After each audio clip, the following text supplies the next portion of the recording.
I was born in a poor neighborhood in my city, Belo Horizonte, Brazil. I'm married, I'm Christian, and we are expecting a daughter, Aurora, who will be born in 3 months.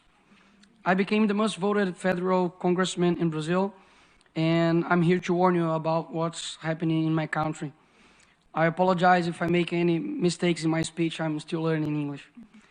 The left returned to power in the presidencies of Brazil this year, but it has had the power of universities, media, and culture for decades. America is like a body, and its health is a tripod: patriotism, morality, and spirituality. If someone undermines these 3 areas, America will collapse from within. Stalin said this. They have known the secret for a long time and use all possible means to achieve their goal, the destruction of the family. But you may wonder, wouldn't that be too radical of an idea? Does anyone really want to do this? And after all, how would they do that? First, they destroy the sense of reality. There is no longer right and wrong, good or bad.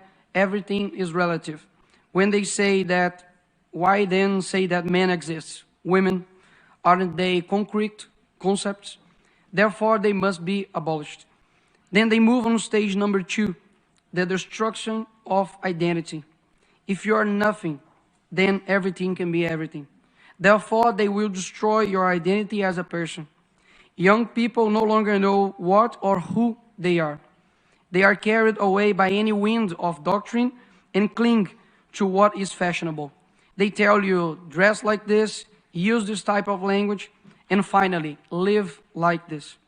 It is the generation most lacking in good references that has ever existed. After all, the left replaced Jesus with a Black Lives Matter activist and exchanged the cross, which represents injustice, against an innocent person for symbols that represent nothing other than selfishness of activism itself. By the way, the rainbow is not yours, but ours.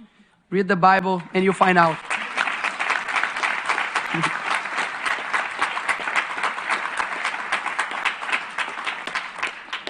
Also, beauty no longer exists. The focus is on shocking, whether in fashion, music, films, and TV series. The important thing is to sell a culture that delivers everything you want, except meaning of life. Slaves to their own will. A generation that cannot handle pain, confrontation, much less being told what is wrong. Who exchange their parents' advices for teachers who never carried them in their arms? Who commit the strange of the youth to actions that only serve those who are dominating them? They are too foolish to know that they are being used and who uses them. Like those who campaign for abortion, but ignore that 75 years ago, the Universal Declaration of Human Rights was published, which in its 3rd article states, everyone has the right to life. This is a 12-week-old baby. His or her heart is already beating. It has a fingerprint. There is no one in the world like this baby. When they find a bacteria on Mars, they call it life. But this child is just a clump of cells to them. To those who propagate death and help the largest silent genocidal movement, we will respond with a culture that recognizes the sacredness of life and encourages its acceptance. I renew my commitment of protecting the lives of children, both before and after birth. This is the first and most fundamental of rights. Without it, nothing else is possible. But this is not only tool they use to change our culture.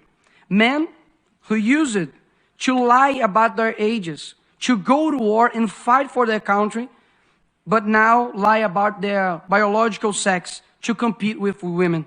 How did we get to this point? Who is responsible for creating this generation? Where are the men and women with the courage to say they will not bow to tyranny? Are we watching the world collapse in front of our eyes and we are just going to watch it? No. We ain't nobody's slaves.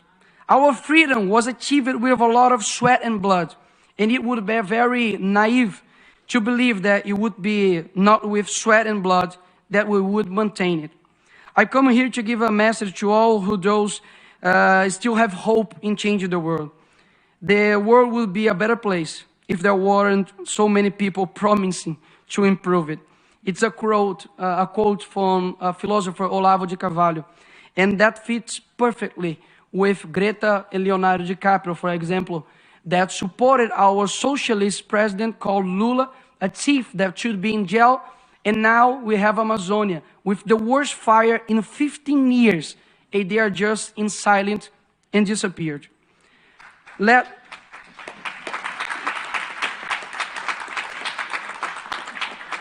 us first be the change. I know that the situation looks terrible and the conservatives tend towards private life, his work and his family. But if we don't rise up for public life, our private life will be and is in danger.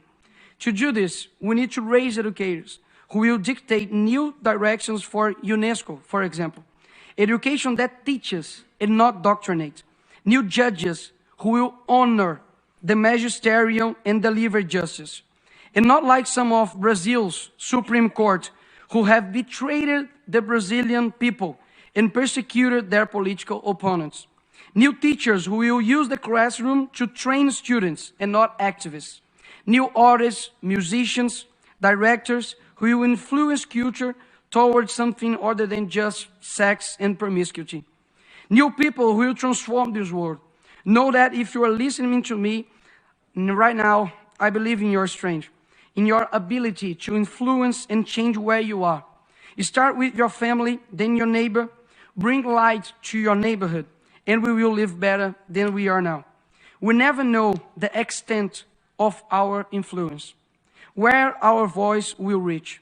But I hope I have reached your heart, because I'm speaking from it. Love is the only thing that transcends time and space. So I hope this speech resonates across generations. To complete, I always say a phrase in Brazil. The present is theirs, but the future is ours. But I hope that one day I'll say, the present is ours, and so is the future. Thank you very much.